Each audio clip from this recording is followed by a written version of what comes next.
Interesting stories. Interesting people. Welcome to the Humble Badger Podcast.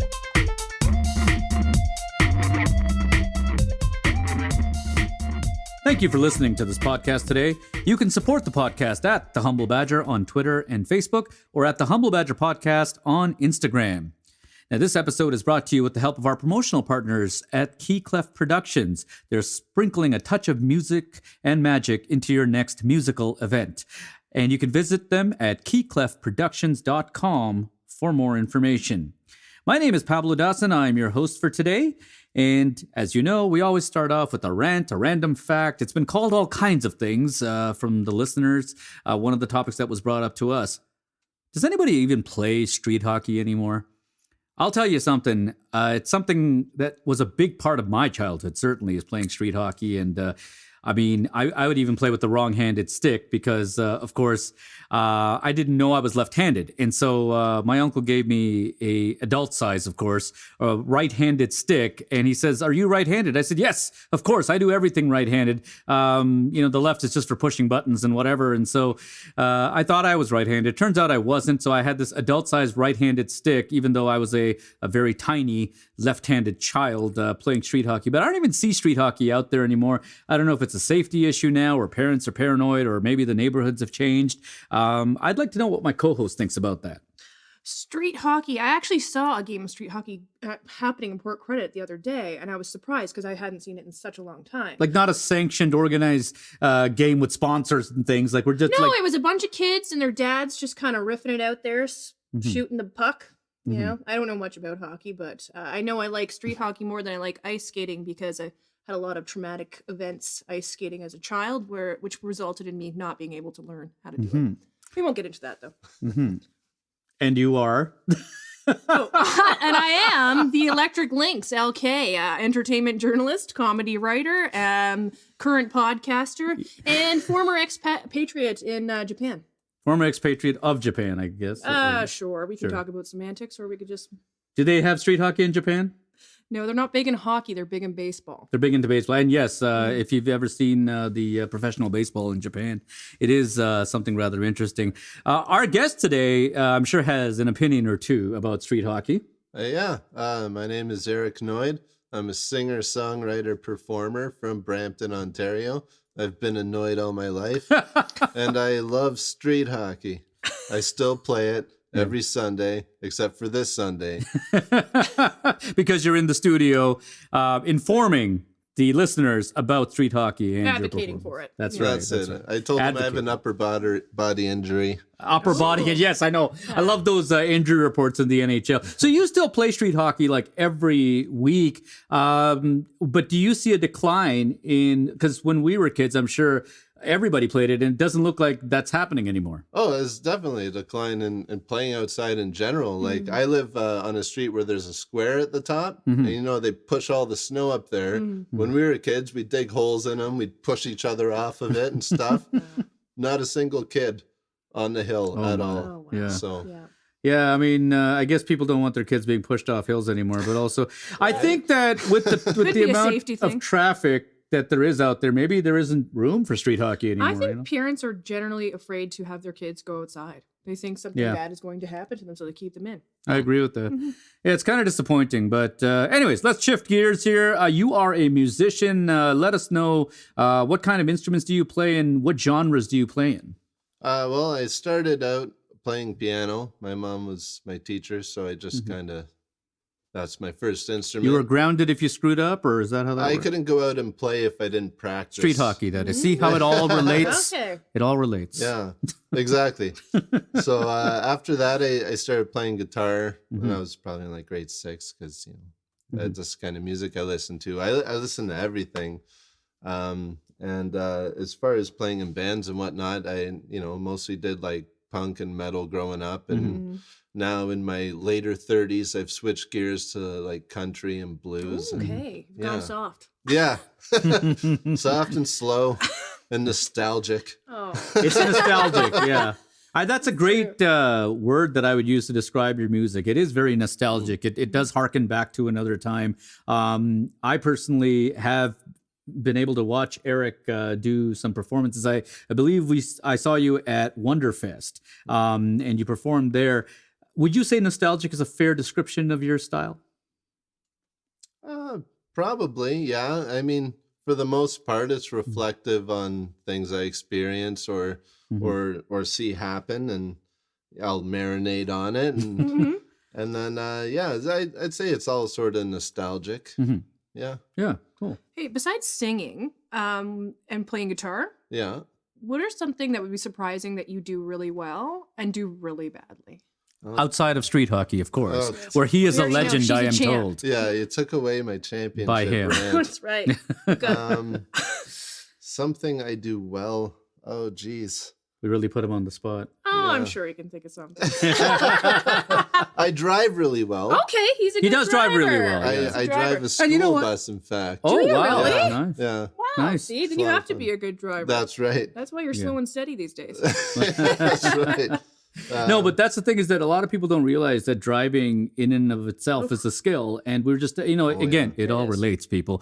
You got the street hockey, and so you have to navigate sometimes these kids. And of course, we had a signal for that, didn't we? If we saw, that there was a vehicle out there, car. Car. That's right. So we knew about that. But that's the thing is that driving is very much a skill. And you said you drive a school bus? Yeah. Wow. Like that's just The difficult. large vehicle to maneuver. Yeah. If you saw the sides of my Nissan Altima's bumpers, you would know that I'm not the best driver that there is out there. It's got yellow It school is a bus stains, skill. so, It is yeah. a skill. Yeah. What a- No, the thing that terrifies me about about driving a school bus is not the size of the bus; it's rather, the children. The motion Yeah. of the ocean. Yeah, No, yeah. the children. I don't. Should've I'm been terrified labels, of children. I am terrified of children. Well, if a child can sense that you're terrified of them, they will take full advantage of true. you. So And you they should work do. on Yeah, that. you should just never look them in the eye. That's right. Now, yeah, I know. They're just like badgers. Don't look them in the eye, right? Yeah, that's for sure. Erik, you also host every week Wednesday Jam at Little London Cafe, 20 Polonia Street in Brampton. That has quickly become one of the go-to jams for people in Brampton who are either just starting out or even established. Tell me a little bit about how that came to be and what your goals are for that jam in the future. All right. Well, my friend Jazz started up a cafe, Little London Cafe, and he's, asked me if I'd start an open mic to draw attention to the business. I said, absolutely. I've never ran an open mic before, and I just thought, why not? It'll give me some skills, something to learn and help better myself in being in front of people. So I started it, and I'd let everyone in my community that I know, and they let all their friends know. And in a year, it's grown so much. I'm so proud of it. Wow. And you should be. Yeah. Thank you. Yeah. And I also like to take a week off now and then and let somebody from the open mic host it Right. and Switch it give up. their hands. Pablo, I believe you've hosted the Yes, open I mic did. couple It was a lot of times. fun. It was. We certainly had a lot of fun, and it was an honor to host that event. It is. It's got a different vibe than most open mics, and I think so. For those of you who have never been to the Little London open mic, one of the reasons you should check it out, and not only is it a very supportive group of people there, so you're welcome. I've always used that open mic as a chance for me to try out new bits or to try out a new story because the crowd is very good at giving you feedback right away, but in a supportive way. And for those of you who like to promote what you do, it has excellent lighting. It has excellent lighting, except that time y'all decided to start turning off the lights, and maybe get all mood lighting. Other than that one time, that was...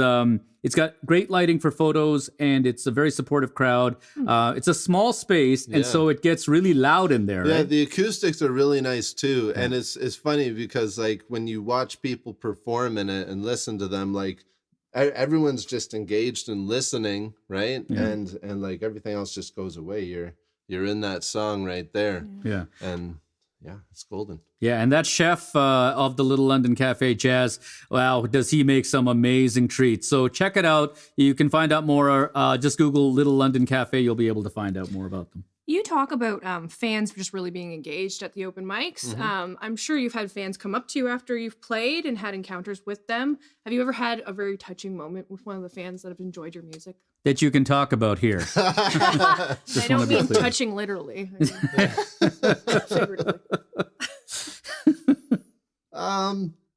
I think every week, honestly, every week we all just have such a great time and talk to each other about music, whether it was what somebody had just played or not. Like there's so much love in that room every week.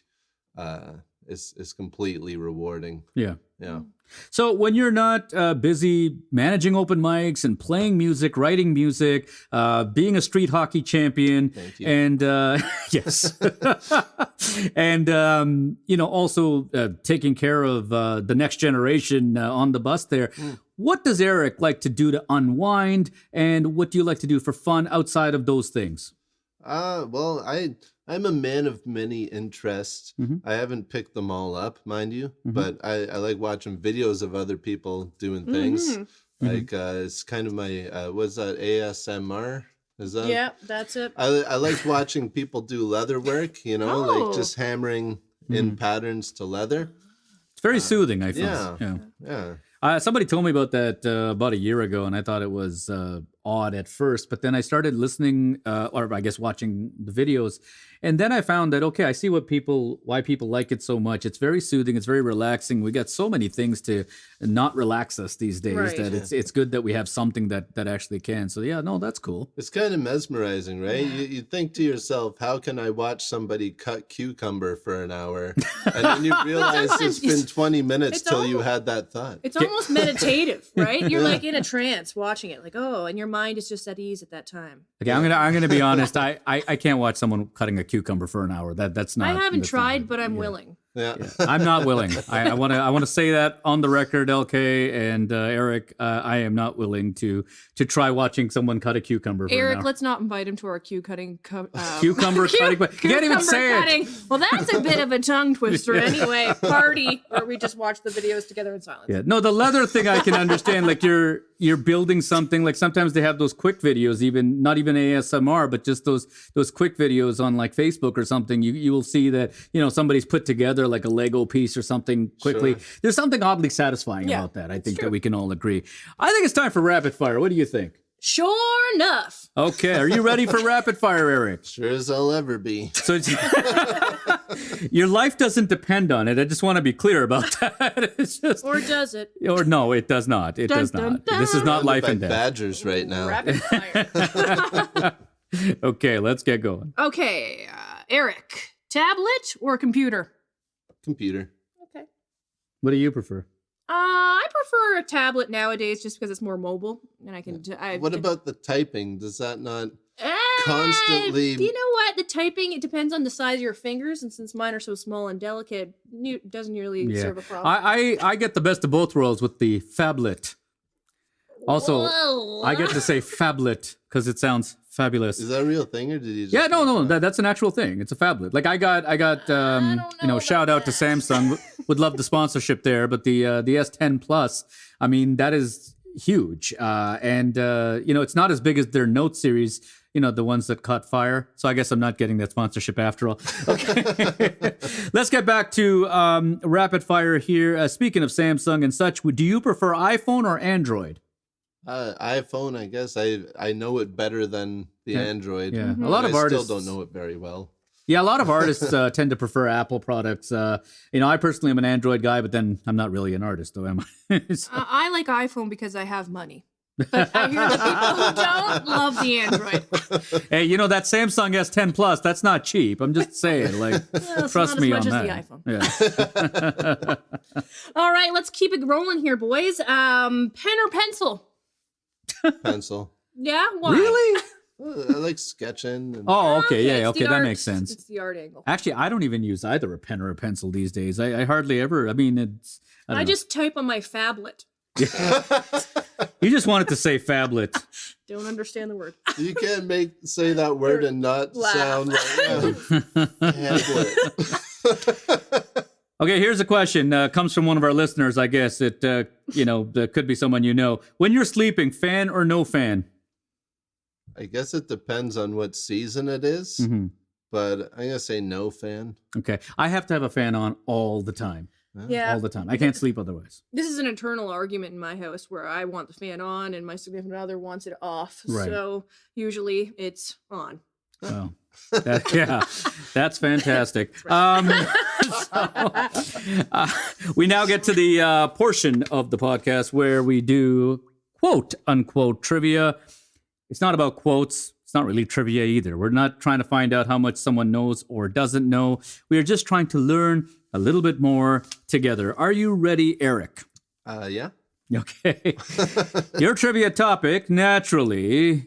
I've noticed that there's a lot of famous Eriks, so I'm going to ask you just a random, question about a famous Erik, and let's see if you can name. Let's start with something easy. This artist was was credited with the hit song Layla. Eric Clapton. Yes, thank you. Forgot about the dings. Yeah. This actor is the star of Will and Grace. Eric the Red. And Peanut the Green. I want to give him half a click for that. He gets half a. Why? Because you got Erik. The topic is famous Erik. That's 0.5, baby. Erik McCormick is the answer that we were looking for. And I'll give you one more here. Can you name a professional footballer who played with Manchester United in the Premier League, where he won 4 Premier League titles? Hint, his first name is Erik. Yes. Yes, okay. I suppose that hint's okay. Eric Luc Picard. Erik Luc Picard. He was lesser known. It's Erik. I don't know how to pronounce the last name. It's Erik Cantona. Cantona. Erik Cantona. So all you football fans out there, please send me hate mail now for not pronouncing his name correctly if I didn't. But nevertheless, it has been a grand time having you on the show. So thank you very much, Erik Nojd, for coming on the show. Thank you. Pleasure to be here, Pablo. If you'd like to follow him, you can follow him at Annoyed All My Life. He is not always annoyed, but he is always annoyed. That statement does fit if you know how to spell his name, which is ANOJDALLMYLIFE. That is not his name. No. That is his Instagram handle, but you get the point. Okay, just check him out. And if you happen to be in the Republic of Brampton at some point, visit the Little London Cafe on Wednesday nights. That's when the jam occurs. And don't worry, it's just over the border. You don't have to go too far into Brampton. So it's a pleasure having you on, sir. I'd also like to thank our co-host for today, the Electric Lynx, LK. An honor to be here, Pablo. Thanks for having me, bud. Thank you to our crew, and thank you for tuning in. I'd also want to thank our promotional partners at Key Clef Productions. I don't think I got the slogan right the first time, so I'll try it again. Sprinkling a touch of magic onto your next musical event. That's Key Clef Productions. You can find out more at keyclefproductions.com. Signing off from the set here at Trax Ahead Studio, my name is Pablo Dawson. Wherever you are and whatever you do, remember to follow your passion.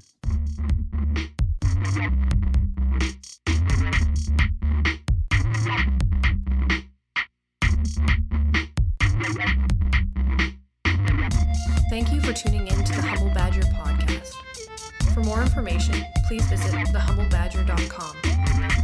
The Humble Badger podcast is produced by the Pablo Dawson Company. Context matters. See you next time.